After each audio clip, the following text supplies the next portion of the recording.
எங்கள் தலைவன் வண்டு முருகன் அண்ணன், கருமை நிற கண்ணன், பேச்சிலே மன்னன், சிந்தனை சிற்பி, சைனடு குப்பி, செயல் சிங்கம், பிரச்சார பீரங்கி.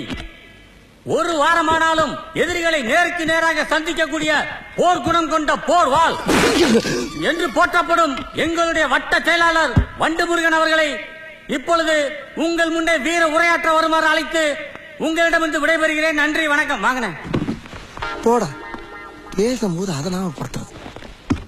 ஐயோ, நம்ம மைண்ட் அங்க போகுது.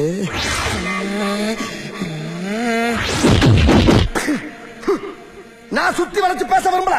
எதிர்கட்சிக்காரரை பார்த்து கேட்கிறேன், அரசியல் நடத்துறியா அராஜகம் நடத்துறியா? என்ன பண்ணா என் கட்சிக்காரன்? என்னையா தப்பு பண்ணா? ஏதோ ஒரு போன ராங்கா போட்டிருக்கான்.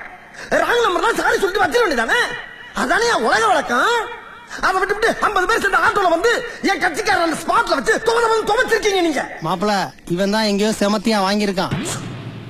இங்க வந்து வேற உணவு வாங்கின மாதிரி அவுத்துறான் பாத்தியா? ஆனா அடிச்சாலும் பரவாயில்லையா?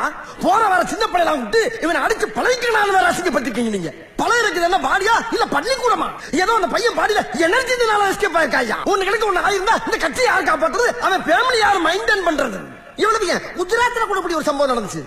இதே பையனை ஒரு கட்சிக்காரன் கொண்டு போய் வச்சு அடிக்கிறாயா?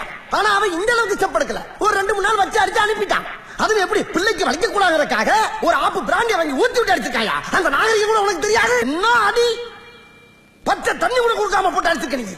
எப்படி எல்லாம் உன் காலில் விழுந்து கதறனா? இறக்கம் இல்லையா உனக்கு? வேணாம், எங்க கிட்ட வேணாம். அடிதடி அரசியல் எங்களுக்கு பண்ண தெரியும். ஆனா நாங்க காட்ட மாட்டோம், காட்ட தெரியாது எங்களுக்கு. ஒன்னே எச்சரிச்சுக்கிறேன், என் கட்சி தொண்டரின் காலிலே இருக்க சுண்டு வழியில ஒரு குண்டுமணியான ரத்தம் வந்தாலும் சரி, எதிர்கட்சிக்காரன் தலை தோரணம் கட்டி தொங்கவிடும் என்பதை எச்சரித்துக் கொள்கிறேன்.